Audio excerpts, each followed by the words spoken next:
آقا علیہ السلام نے ارشاد فرمایا ما من یوم اکثر من ان یؤتیک اللہ فیہ عبدا من النار من یوم عرفۃ وانہ لیدنو ثم یباہی بہم الملائکۃ فیقول ما اراد ہؤلاء۔ جس دن یوم عرفہ ہوتا ہے، یعنی جس دن 9 ذوالحج شریف ہوتی ہے۔ اب یہ جڑی حدیث ہے ان کا تعلق حاجیاں دے نال بھی ہے، اگر کوئی عمرہ کرتا ہے تو ان دے نال بھی ہے، اور اگر کوئی گھر بیٹھا ہے تو ان دے نال بھی ہے۔ یعنی یہ جڑی فضیلت ہے آقا علیہ السلام دی پوری امت دے واسطے۔ آقا علیہ السلام نے ارشاد فرمایا جڑے سارے دن نے، سال دے جتنے دن نے، سارے دنوں وچوں جس دن سب تو زیادہ کثرت دے نال اللہ تعالیٰ لوگاں نو جہنم تو آزاد کرتا ہے، وہ دن یوم عرفہ دا دن ہے۔ یعنی یوم عرفہ والے دن، اب یوم عرفہ کیڑا دن ہے؟ 9 ذوالحج شریف کا دن ہے۔ اور ان دی سادی اور یاد رکھن والی جڑی سوکھی نشانی ہے وہ ہے کہ جڑے دن تکبیراں شروع ہون گیاں، اسی تکبیرات تشریق پڑھنے آنا، قربانی آن والی ہے اور اساں تکبیرات تشریق پڑھنیاں نے، تو 9 ذوالحج شریف دی فجر تو لے کے 13 ذوالحج شریف دی عصر تک ہر نماز تو بعد اساں تکبیرات تشریق پڑھنیاں نے۔ اللہ اکبر لا الہ الا اللہ اللہ اکبر وللہ الحمد۔ تو یہ تکبیرات تشریق اساں ہر فرض نماز تو بعد، بھاویں اسی جماعت دے نال پڑھدے پے ہاں تو بھاویں اسی گلے پڑھدے پے ہاں، چاہے اسی مسجد وچ ہاں چاہے اسی گھر دے وچ ہاں، اساں جدوں فرض پڑھ کے سلام پھیرنا ہے ادو اساں تکبیرات تشریق پڑھنیاں نے، اور ایک مرتبہ بلند آواز دے نال پڑھنا واجب ہے اور 2 مرتبہ آہستہ آواز دے نال پڑھ لو، یعنی کم از کم ایک باری اچھی آواز دے نال، اور اینی آواز اچھی ہوئے کہ انسان خود سن لوے کہ میں کی پڑھتا پیا تو اس دی آواز صحیح ہے۔ ایک باری اچھی آواز دے نال پڑھنیاں 3 باری نے، اور اگر چاہے تو باقی بھی اچھی آواز نال پڑھ لوے، لیکن اگر چاہے تو آہستہ آواز دے نال پڑھ لوے۔ تو جس دن تکبیرات تشریق شروع ہونیاں نے وہ دن 9 ذوالحج ہے، اور وہ دن ہے یوم عرفہ۔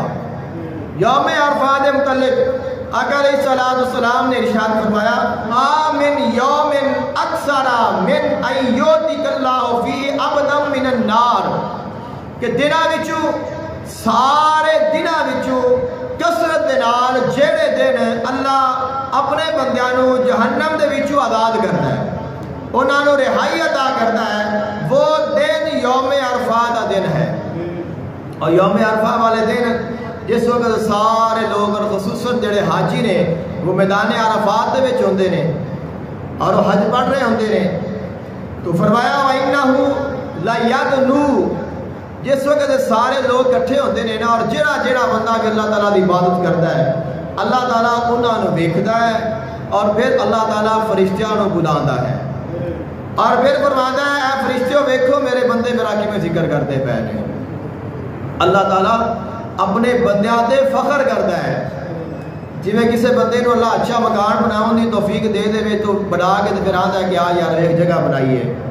اچھی گڈی دے لے جاتا ہے آ یار ویکھ اللہ نے بڑی سونی گڈی دیتی، اولاد نیک ہو جائے تو بندہ کہتا ہے اللہ کا بڑا شکر ہے کہ اللہ نے مینوں اچھی اولاد دیتی، اور آج ویکھ میرا بیٹا کنے اچھے عہدے تے چلا گیا ہے۔ تو اے فخر اسی کرنے، حالانکہ شکر کرنا چاہیے ہے۔ خالق کائنات نے فرمایا کہ جس دن یوم عرفہ کا دن ہوتا ہے ادو اللہ اپنے بندیاں نو ویکھ کے فرشتیاں نو بلا کے فخر کرتا ہے، کیونکہ فرشتیاں نے آکھیا سی نہیں کہ اللہ پاک نو نہ بنا، انہیں خون ریزیاں کرنیاں نے اور انہیں فساد پانا ہے دنیا دے وچ جا کے، تو تیری حمد کرن واسطے اسی بڑے ہاں۔ خالق کائنات پھر بار بار فرشتیاں نو وکھاندا ہے،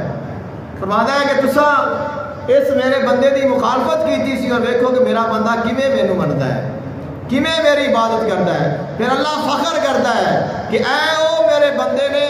جڑے میرے خاص نے اور جڑے میرے مخلص نے، اور اے او نے کہ جنہاں نے شیطان دی نہیں منی رحمان دی منی ہے۔ تو خالق کائنات پھر انہاں اپنے بندیاں دے فخر فرماتا ہے، اور پھر فرماتا ہے فرشتیوں جا ویکھو یہ میرے بندے کی چاہتے ہیں، انہاں دا ارادہ کی ہے، پتہ تے کرو، ویکھو تو صحیح انہاں میرا بندیاں دی خواہش کی ہے، انہاں دی تمنا کی ہے۔ جدوں فرشتے پھر آتے ہیں، حالانکہ اللہ کو پتہ ہے،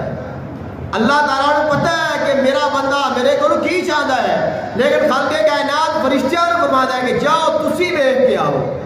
فرشتے آتے نے ویندے نے کہتے ہیں یا اللہ پاک تیری رحمت منگتے ہیں، تیرے کو بخشش منگتے ہیں، تیرا فضل منگتے ہیں، گناہاں دی معافی منگتے ہیں۔ خالق کائنات فرماتا ہے فرشتو تسی گواہ ہو جاؤ، میں انہاں سارے نوں معاف کر دیتا ہے، اور انہاں نے جیڑا میرے کو سوال کیتا ہے میں انہاں نوں عطا کر دیتا ہے۔